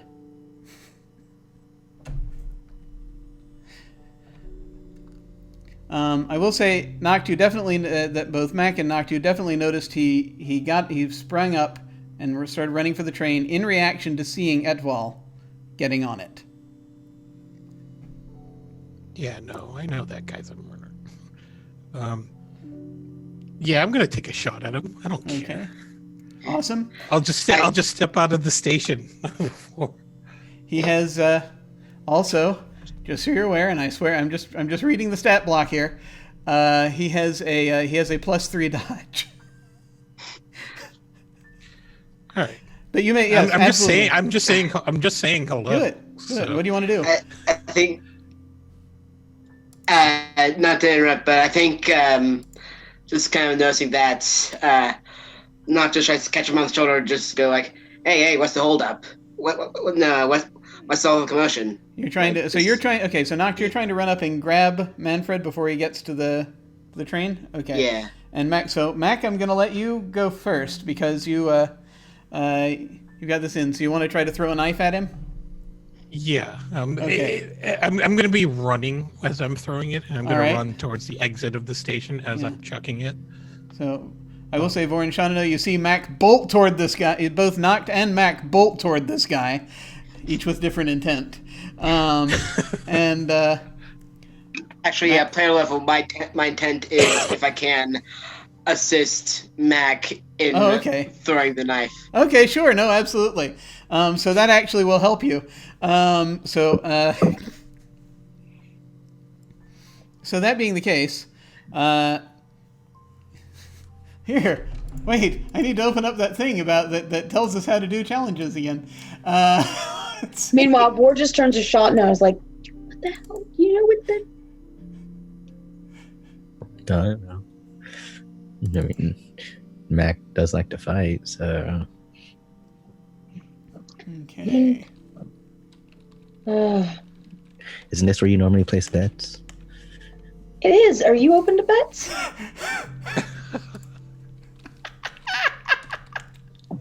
Sure. I've never done this before. All right. Well, new experience for you. I'll bet you... I'll go small bet on this because I have no idea what's going on. So, 5 orbs that Mac hits him. I realize that this conversation would be taking much longer than it would take to throw a knife, but I am too delighted to not let it go on. I mean, there's a little bit of running involved.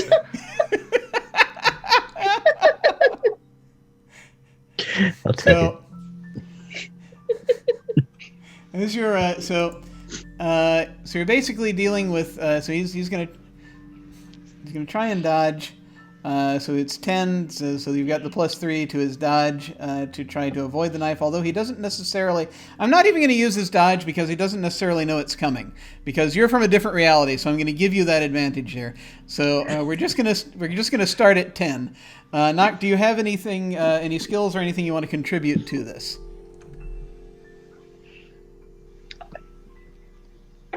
Before Mac makes his roll. I have withstanding, and if you want me to put anything from a pool into this, I can, if that's a thing that can be done. Okay, so you have. Why didn't it? That for some reason didn't sink in. So this would be physicality. Under your physicality, what skills did you say you might have in here? I mentioned withstanding. Okay, withstand's not going to help, but because that's more when someone attacks you. But do you have anything like? Okay, not really, and I only have a point of physicality. Okay, so... well that'll help at least a little bit. So we're gonna knock. Maybe interaction. That might also. Yeah. Since you're trying to kind of like say, "Hey, buddy," you're trying to kind of pull him down. Okay. Yeah. So I'm gonna knock that down to an 8 as a result of that. So Mac, what are you applying toward this? I'm going to use my entire accuracy pool. Can I do that? How much do you have? I have 6 right now, thanks to Spirit of the Warrior. Yeah, let's do it. That'll bring it down to a 2. Yeah. Yeah, okay. Oh, well, there we go. Okay, so you rolled a 2. That's exactly what you needed. So he is leaping forward, grabbing the end. As you know, Noct is kind of like, "Hey, buddy!" He's sort of trying to distract him. He distracts him for just a split second. The dagger goes into his side. As he's like leaping forward, he's like, he looks up at you. His for just a second. And in that second, Mac is actually flipping the bird at him. As Mac is like mid stride. Yes.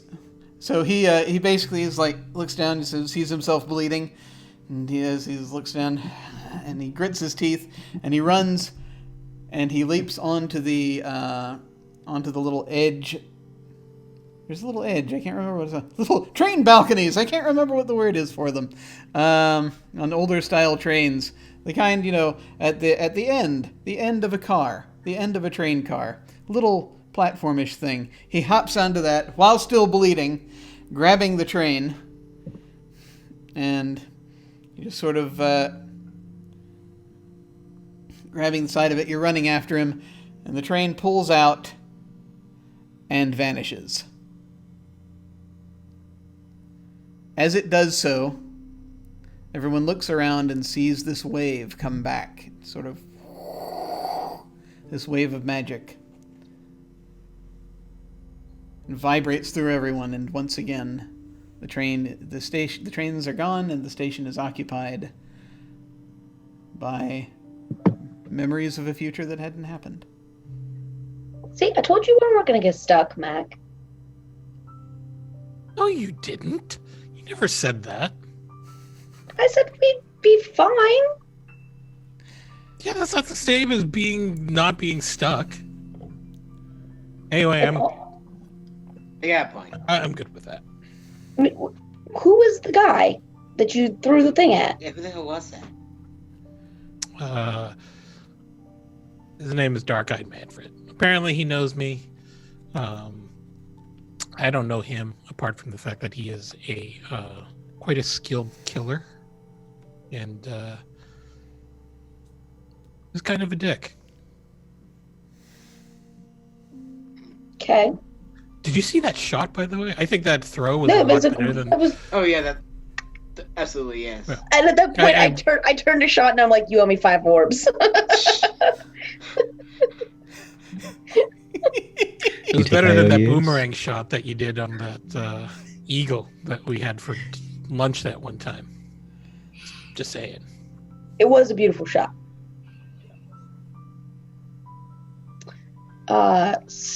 So we promised we'd go shopping, but after that, thinking, now we got to go to the House of the Forgotten and see if we can find this Mayfair person. Probably. Because she might know, what happened to Limerence Street if it was something to do with their experiments that got it destroyed. Because obviously we can't go find them. They were probably on the street. Well, not obviously, but they were probably on the street when it got destroyed. Or whatever has happened to it.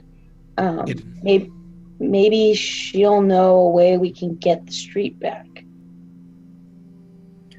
It would make sense if the House of the Forgotten knew something about it.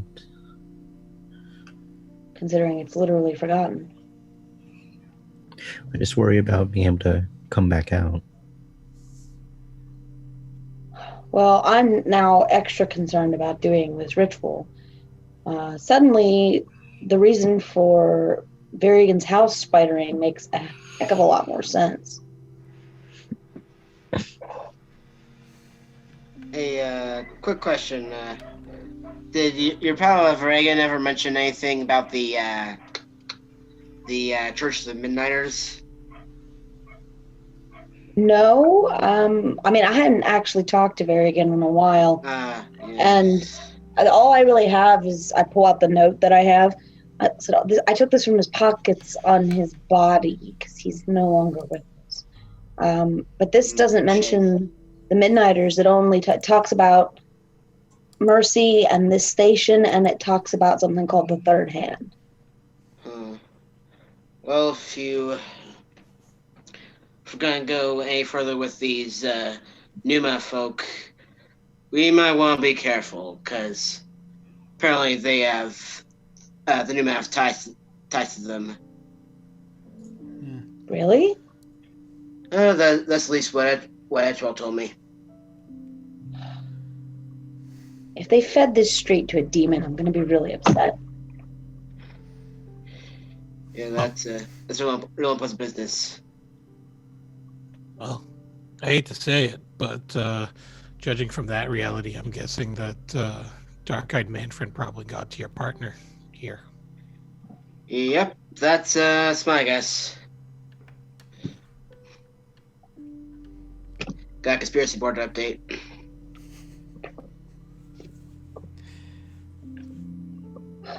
Well, I would highly suggest not going after him by yourself. Seemed like it. You got quite a lucky shot there. A good shot, but a lucky one. What can I say?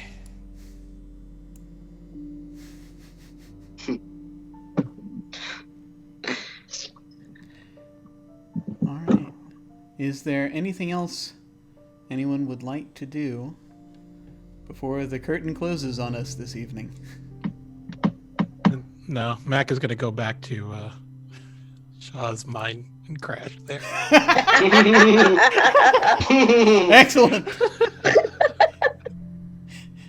Yeah, Awesome. I do kind of like want to establish that there's like a little bit of a flash forward, and there's a shot of him of Noct actually updating the conspiracy board. Yes. Where, like, just over by where the pail is, there are pins of like Mercy and Viragan, and then over to where the possible suspects just moved on over Dark-Eyed Manfred, just kind of with like just several threads worth of circles. Excellent. Yep. Yeah, you definitely have a lead now. Mm-hmm. All right. Well, we have come to the end once again of this episode. Before we do our outros, however, I'm gonna finally do something that I keep forgetting to do at the end of every session, and that's going to go around and ask about joy and despair. Because this is something that's very personal to your characters, and this is something you kind of let me know if this is the case. So I'm going to start, starting with Danielle. Do you think that anything happened this session, or recently, that might net you a joy or a despair? I feel like this whole train of thought around Varigan is probably a despair. Finding out that like he took their relationship a lot more seriously than she did, and then that it apparently seems to have gotten him killed. Like the recklessness she instilled in him has led to his death. Like that's a terribly guilty feeling that she's struggling with now. And she really desperately wants to make, like, she cares a lot more about Limerick Street now, just purely from the fact that she thinks it's related. So, yeah, I would say that's a despair right there. Okay. Yes, you get a despair. Quite guilty. Congratulations, you have despair. Wilde, do you think that anything that's happened recently would warrant a joy or despair for Shantanu?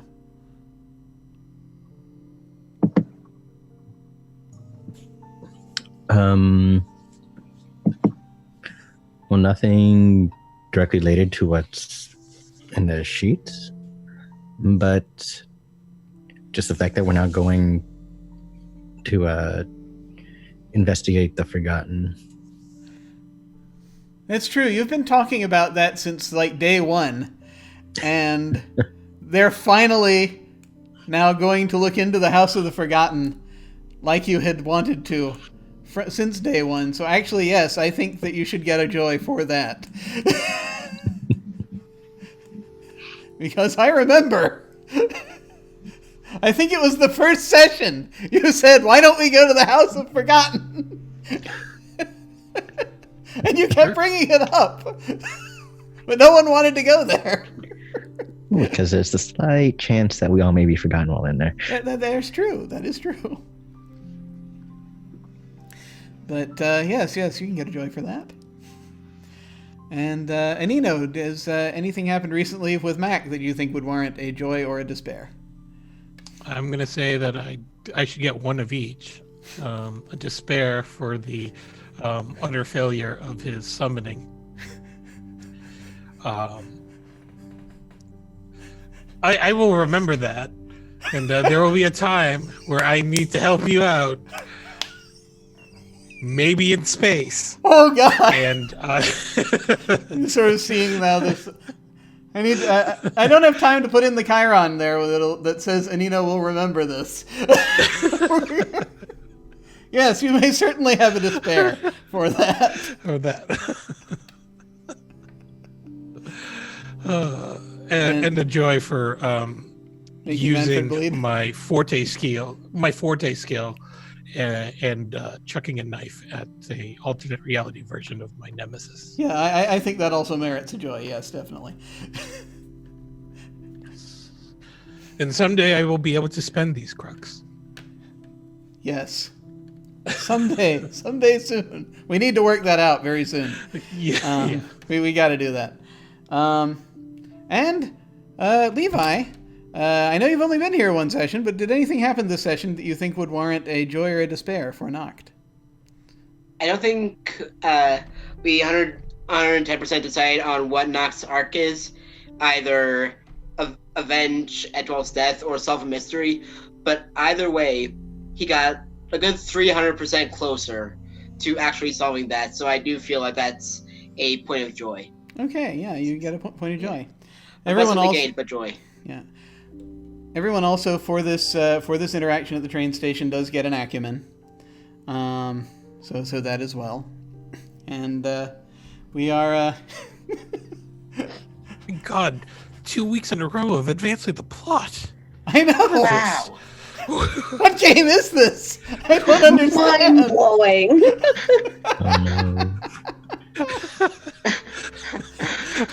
Monte Cook, someone from Monte Cook Games is just watching and going, "Huh. I guess the directed campaign will eventually work for people." We're only 7 months in, and we're on month 3. That's all right. This was month 2. This was chapter 2. But What that's was all right. chapter 1? Chapter 1 was mostly setup, and had the that also had the encounter that I turned into the Eternal Party in there as well. Oh, That's there, where a bunch of those NPCs came from. Yeah. But, also, I will admit, the way that I run games is partially to blame for that as well. I can't just let things lie. I got to put it in a blender. It's the only way. All right, folks. Well, thank you very much for hanging on and playing. We're going to go around the opposite direction and do our outros. Folks can say where to find you and what you thought of this session. And we will start with our guest, Levi. Thank you so much for joining us today. Thank you for having me. This was a lot of fun. Noct is definitely one of the more interesting characters that I've come up with, and glad I managed to play him. And if y'all ever need the assistance of Noct again, especially to kill Manfred, if that becomes an option, I'm very interested. But I'm Levi Phipps97 on Twitter.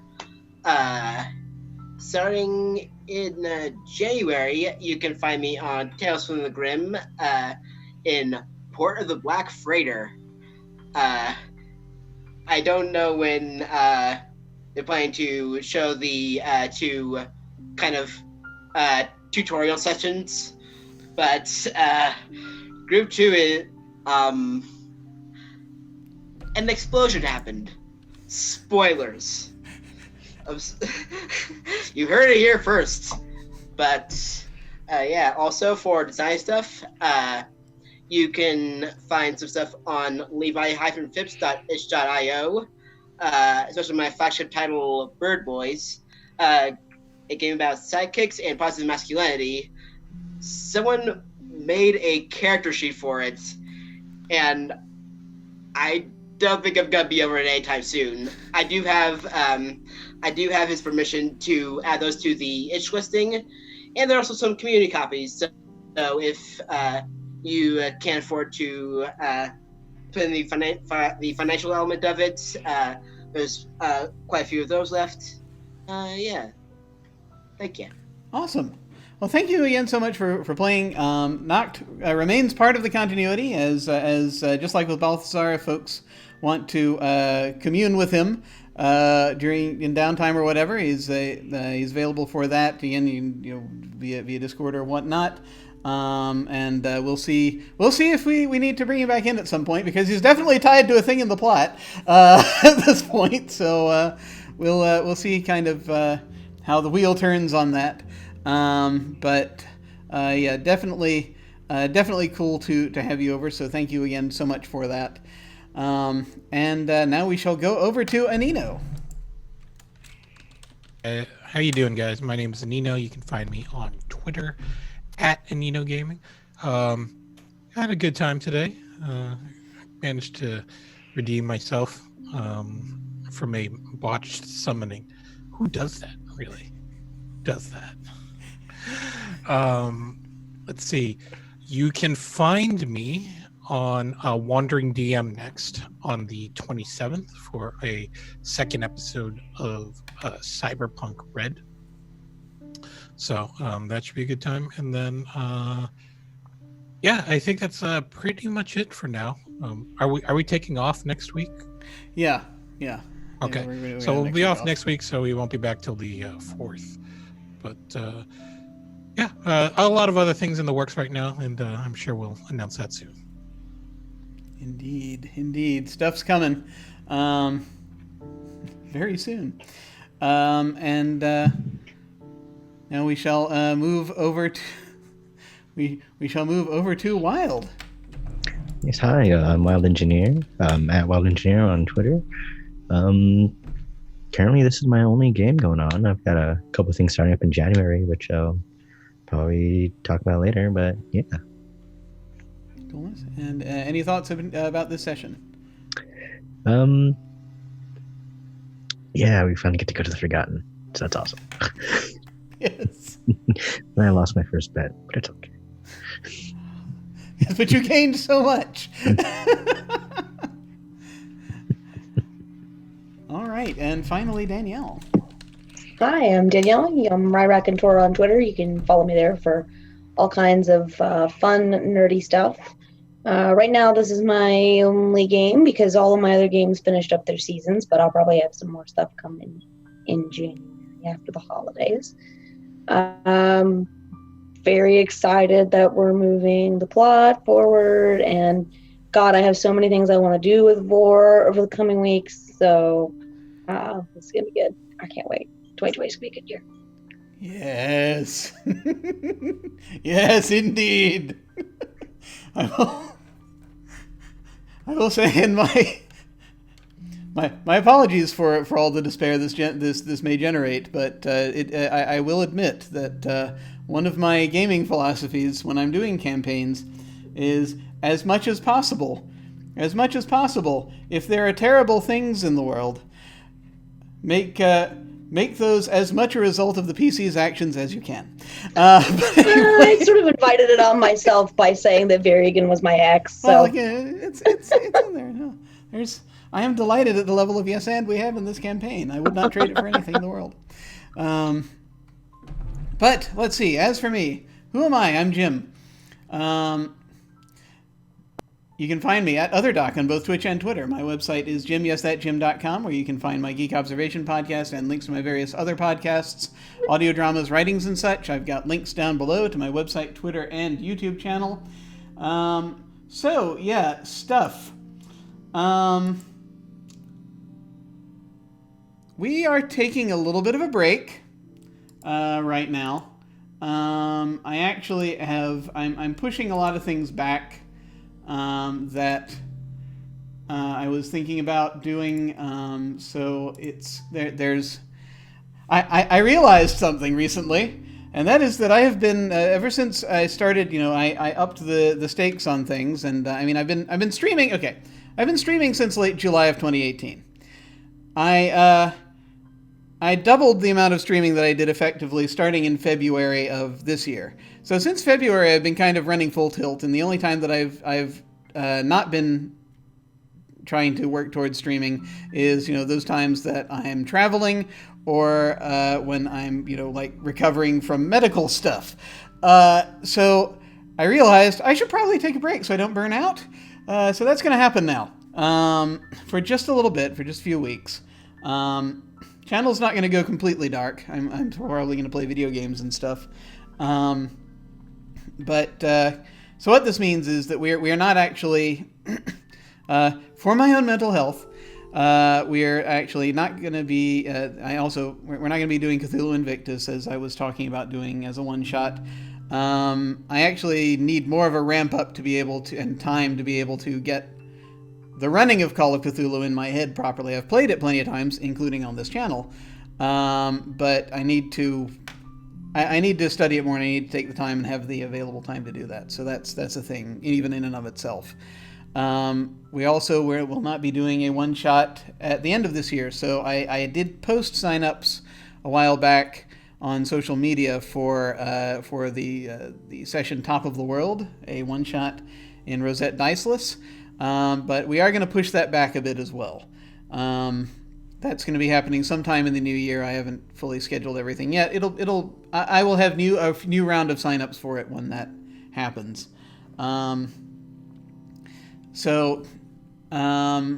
That's basically kind of where we're sitting right now. I will say this Monday I will be back over on Tales from the Grim running a session of Deadlands before I take a break for a week from that.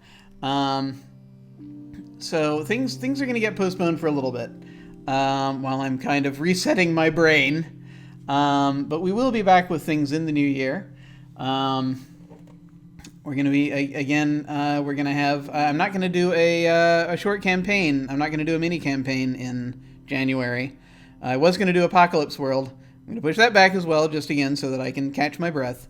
But we are going to have games on Sundays once we get a few weeks into January. I do still plan on doing Fall of Magic. I am going to open signups for that within the next few weeks. So we will have that. And we are still going to be starting a campaign in January of masks. And that will be run by Mole. And we also basically announced this last... they hinted at this, that there will be at the end of the Fiasco thing, there will be it's coming in probably January-ish, there will be a campaign of a game that is called, that has not been run on this channel before, but it's an fascinating game I'd like to learn more about. It's called Dungeons & Dragons. And Alyssa will be back running that for us. But it's not going to be straight D&D. It's actually going to be a setting that is out for it that kind of moves things to a different venue. And more shall be revealed about that very soon. This will be a new regular game that will be going on, starting I believe in January, if we've got our everything together. We're having session 0 soon, and if everything works out, I'm going to be making more announcements very soon.